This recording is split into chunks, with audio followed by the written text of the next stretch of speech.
So, you want to hear a story? I'm glad you asked because I thought you never ask. And here I am anyway with the story. If you want to hear it or not, here it is. So let's time travel. Have you ever time traveled before? I have. I do it every day. I actually have frequent flyer miles for time travel. Just got an email on my non-Apple Watch that I can have a time travel trip to Barbados. But the thing is about that is I've never been to Barbados, so therefore how can I time travel back to it? Unless I'm time traveling to the future.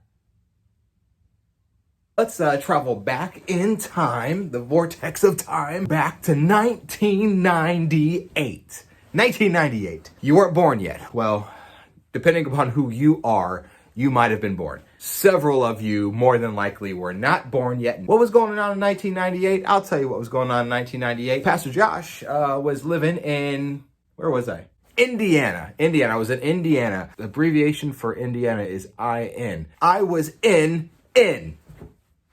Haha, look at that. Social studies, wait, geography, what is that?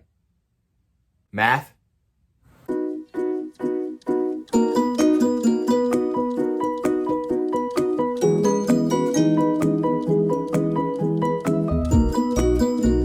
It's 1998 and it's the most wonderful time of the year. It is winter. It's winter. Cold outside. There's this white stuff on the ground. Snow. Ever heard of it? Maybe not. Some of you might not have ever seen snow. Do you know what snow feels like? I'll tell you what it feels like. Cold. Hey, you, stay up. You can take snow and you can form it into other objects. The best one is probably a ball. You can make a ball out of it and then you could stack another ball on top if you want to. You could stack another ball on top of that ball. How come no one makes square snowmen?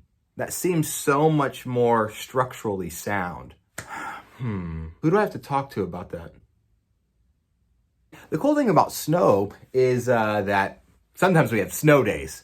And snow days, if you've never heard of a snow day, it's something, a snow day is proof that God loves his kids. No school, simply no school. That meant that you get to stay home from school and play outside in the snow with your friends. No homework, no teachers, nothing. It's winter.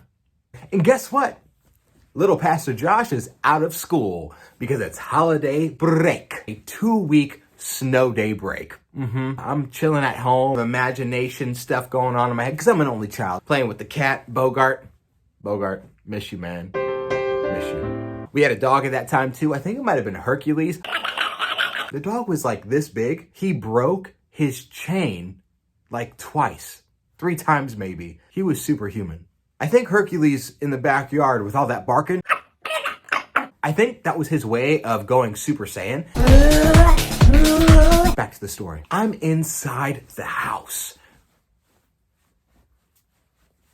Put a door in it. What? The door wasn't squeaky. Open the door to the house in 1998 during the winter, and guess what you're gonna see? Christmas decorations. You're gonna see stockings by the fireplace thing. You're gonna smell cookies. My mom would make food, make real good food. Smell good, real good food. If you looked over to the right, you would see the Christmas tree. We had fun during the family time and we decorate the Christmas tree. La la la la, Christmas is here. Jesus was born in Bethlehem. There might have been something good in that song right there. I need to write that down. She had it by the window, so if people drove by, you could kind of see. You know how the moms be wanting people to see the tree? My mom would plug in the Christmas tree, or my dad, my papa. Plug in the Christmas tree. I would just sit there with my imagination, and I would imagination all kinds of presents underneath the Christmas tree. Big ones, and the tall and the long ones, smaller and the heavier ones like the electronics. It's not about the size, but it's about what's on the inside that counts. There was something there. That was altar call. Musicians, can you come right now? Let's lift our hands right now. But every night, that Christmas tree got turned off. The only night that it stayed on all night was Christmas night.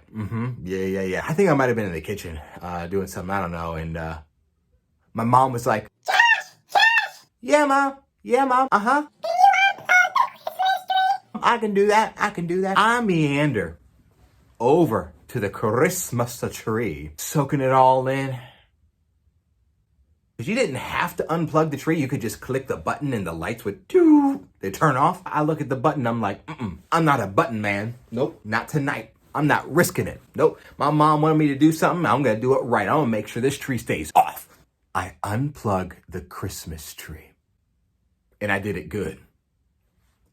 As I'm epically turning around from my brilliantly executed unplugging of the Christmas tree, my mind and imagination takes over yet again. I wouldn't be telling the story if there was no plot twist. Twist. My imagination would not let me rest that evening until I did one thing. One thing. My imagination wanted me to connect to the electricity. To feel its power. To be connected to the life force of the Christmas tree. Did I walk away? No. No, I did not walk away.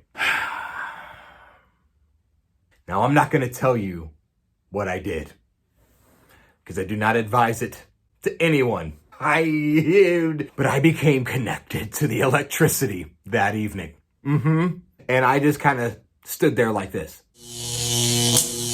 What was I thinking? I was connected to something that was not that good for me. Little Nino, Pastor Josh. No, not even too long after that, we were at church and we were like having a cleaning day where everyone was there vacuuming and sweeping and dusting, taking care of God's church. And I'm in the back, just chilling, just doing a little whatever I was doing, helping out. One of the ladies were up on a ladder, metal ladder, fixing a light bulb. And the next thing I hear is zzz, out of the corner of my eye, I see her thrown off of the ladder and just lands on her back. She was okay, by the way. She lived. She was strong. I think she might have became a superhero after that. She was connected to electricity that day. Not a bueno idea. But you know what is a good idea? To be connected to the right things. To be connected, to Jesus. To be connected to him through prayer. It's a great idea to be connected to Jesus. Let him be the source of everything in your life. Don't get connected to anything else. Stay connected to Jesus. Let him be your source. The one thing I want you to know, it's always better to be connected to Jesus instead of electricity, my friends. Stay connected to Jesus, not electricity.